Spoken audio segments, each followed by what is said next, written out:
yung pagbabalik po ng tinatawag nating good manners and right conduct. Yun po sa tingin ko ang kulang, kaya dapat bigyan natin ng diin yan. So, hindi lang problema ng guro yan, problema ng eskwelahan, at dapat yung eskwelahan ay bigyan niya ng diin yan, kaya kung mayroong mga enrollment, bago magsimula yung semester or your classes, dapat mayroong in-depth orientation about the significance and importance of values education. Sir, ito pong mga nangyayari ngayon sa mga paaralan. Pero unahin ko muna itong, kasi nabasa natin itong panukala sa public school teachers, 10,000 pesos. Pero sinisisi po ng palasyo ang mga guro sa mga nangyayari daw dito po sa mga paaralan na mga lagim na mga insidente. Ito ba'y nakakabuti, Doc? Ano kayang sa pantaha dito ng mga guro? May mga nakausap po ba kayong nag-react po dito sa paninisi po ng Malacanang? Wala pa naman akong nakausap na mga guro, pero bilang isang guro, myself, I think it's not really good to blame the teachers of what is happening. Siguro may konting pagkukulang, pero sa tingin ko, institutional ang tingin natin dito sa saklaw ng problema. May problema yung eskwelahan, may problema rin yung teacher, may problema rin mga estudyante. Kung natatandaan ninyo, mayroon tayong batas implementing the GMRC and what do you call this? Education, values-oriented education. This was signed way back in 2020, June 25, by then President Rodrigo Duterte, implementing the GMRC and values education. Pero ito lamang ay para sa mga elementary hanggang high school or junior to senior high. Wala sa mga kolehiyo. Kahit pa man din ganun, I don't think it was fully implemented. Kaya siguro bigyan natin ng diin itong batas na to. Kasi tulad ng naibanggit ko, napakahalaga po ang values education. Kaya mayroon akong kasabihan dyan,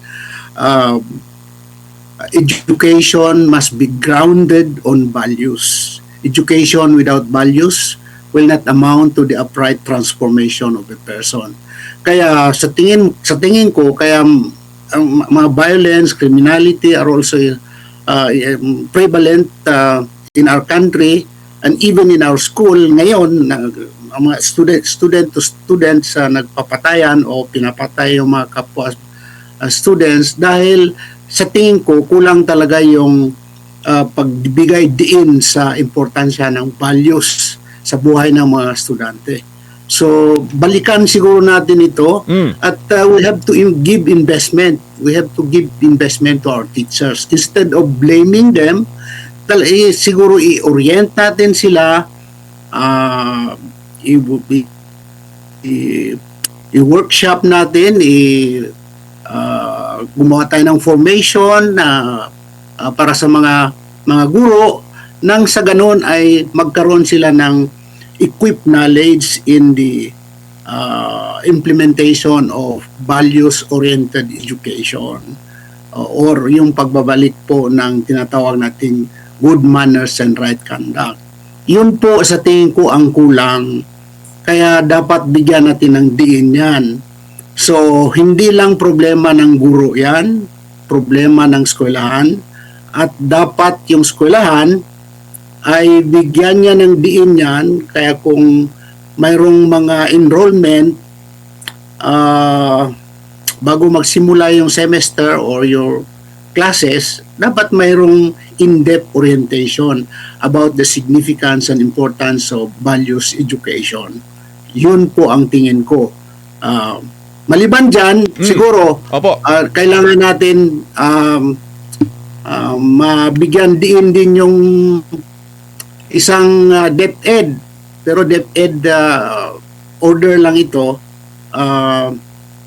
number 44 yata or 40. I'll check. Ito ay 44, series of 2025, declaring the school as zone of peace. Pero sa tingin ko, kung i-consider ng government as emergency situation itong killings in schools, dapat siguro ang presidente natin mag-execute or issue ng executive order declaring all schools zone of peace. Hindi lang sa elementary, high school, kundi pati yung college, mga state universities and colleges, higher education, private higher education institutions, even as well as in TESDA. So, in that way, pwede ma-mobilize, ma-mandate lahat ng mga concerned agencies of government to put their hands together nang sa ganun to put a stop in this violence within our the school premises, especially among students. So, yan ang tingin ko dyan, MJ. Opo. Doc, di pwede. O dapat unahin ng impeachment, Doc. Doon tayo sa impeachment. Wala naman tong problema na to, Doc eh. Impeachment muna tayo. Impeachment. Impeachment. Oh, sige, pwede. Kahit saan tayo, pwede. I mean, impeachment po inuuna ng gobyerno eh. Na bigyan ng solusyon. I thought you will be asking questions on impeachment. Yeah, nakakalungkot talaga. Kung titingnan mo, impeachment, it's a political violence. I consider it a political violence. We are good at that. We are known for that. That's why we are lagging behind our neighboring countries. They are into innovation, modern technology. Tayo, we are struggling in protecting lives inside our classrooms. Opo. Instead of moving forward. That is the predicament that we are facing right now. Opo. Doc, sa inyo po bang panahon sa CHED, although ito'y higher education, pero galing po yung mga kabataan sa basic education eh, na-discuss po ba ninyo during the term of former President Duterte yung social media ban sa mga estudyante? Kasi, Doc, kahit kung ano po ang gawin nating ikot, pag may access po ang mga kabataan sa cellphone, ito pong impluwensya na to ay nasa kanilang mga kamay. Araw-araw po nila na-access. At ito po yung nag-uutos at nag-uudyok po sa kanila na gumawa po ng karahasan. Just like yung nangyari po recently, dahil may mga anggulo na tinitingnan na yun nga, parang meron siyang dapat i-comply na misyon, yun ang ginawa niya in real life, pagkatapos, yun na yung resulta. Doc, do you think dapat magpasa na ng batas? Hindi lang naman Pilipinas ang may problemang ganun, pero may mga bansa kasi, Doc, na nag-ban po ng social media sa mga kabataan. Yeah, I think it's about time. Going back, during our time as CHED Commissioner, pinag-uusapan namin yan. Kaso lang, the issue is, in so far as gadget is concerned, not much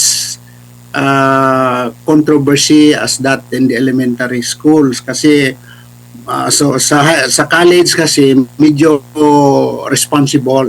responsible na ang mga estudyante natin. So, hindi gaano issue yung gadget o use of cellphone, etc., etc.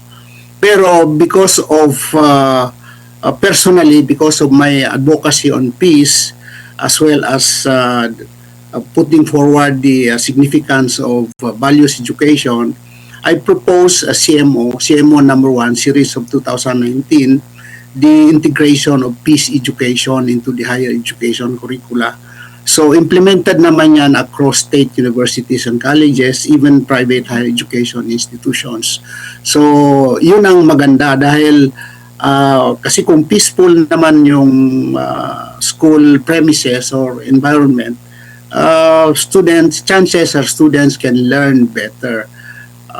Dahil hindi sila nadidisturbo, hindi sila takot, may safe place, etc. Pero yung use of gadget, hindi pa naman nagkaroon talaga ng serious problems sa level ng college. Kasi in terms of researches, mga gadget na yan, ginagamit din naman ng mga estudyante in a nice way. Opo, lalo pa, Doc, sa paggamit ngayon ng AI, no? Maraming ang nagre-rely, no? Sa paggamit ng artificial intelligence. Pero ang problema po kasi talaga, Doc, Sunod-sunod kasi yung mga yung mga nangyari sa mga paaralan sa basic education natin. And Yeah, I agree. Kaya I agree with you that there should be regulation. mm, Regulation. A law regulating the use of gadget, especially yung mga wire games in cell phones, the use of AI as well, because talagang ang AI tinuturuan ng mga estudyante maging tamad at magiging wala na yung creative thinking para sa kanila, kasi by just what we call that, i-push mo lang yung button and andyan na lahat, kahit yung mga masasama nakikita mo na rin sa doon. Kaya there should be a regulation government should implement as far as these areas are concerned. Opo, Doc, sa basic education natin, ano pong mga, sa inyo pong ideya, sa inyo pong suggestion, yung tinatawag po na curative peace, or kumbaga, ang kailangan natin ngayon is preventive peace. Ano pong mga years na dapat pagtuunan ng pansin po yung GMRC na ituro? Walang ibang ituro, kundi ganun lang, Doc. I-focus po yung ganun kasi may mga bansa po na nagpapatupad ng ganun pong sistema. Sa Japan, basic education, especially yung preschool, at wala silang mga examinations, kundi puro values orientation ang binibigay nila sa mga estudyante. Dapat ganun din sa atin. Mayroon na nga tayong batas, pero hindi na bibigyan ng diin. Siguro hindi nga alam ng lahat ng teacher yan eh. O kung titingnan mo, kahit yung mga officials ng DepEd, sorry to say, pero I'm just speculating. Pero kung bakit ko nasasabi yan, kasi bakit parang walang impact yung re-implementation of GMRC as well as the implementation of values education. So, kasi ang nangyayari ngayon, more on cognitive development, skills development. Wala yung tinatawag na noon sa aming panahon, sa ating panahon, yung affective development. Kaya ako, sinasabi ko, skills can make you a career, but your values can build your character. And if you have a good character, you'll become a well-meaning person. So, hindi ka violente, hindi ka magnanakaw, hindi ka killer, etc., etc. So, dapat sa formation years ng mga estudyante, inculcate talaga sa minds nila yan. Bigyan ng importansya ng institusyon at bigyan ng special training yung mga teachers para dyan. Hindi lang yung i-integrate sa subject, kung hindi bigyan talaga ng stand-alone subject. Tinignan ko yung batas, mayroon naman talagang ganun, except sa junior and senior high, integrated sa lahat ng subject. Pero kailangan pa rin talaga ng investment, further investment para sa mga guro for further training, para alam nila kung paano nila gamitin ito, nang sa ganon they really touch the hearts and minds and even the souls of students, nang sa ganon mapalayo sila sa violenteng mga activities, mga droga, mga sugal, kung ano-ano, mga etc. etc. So, napakahalaga para sa akin yung values education.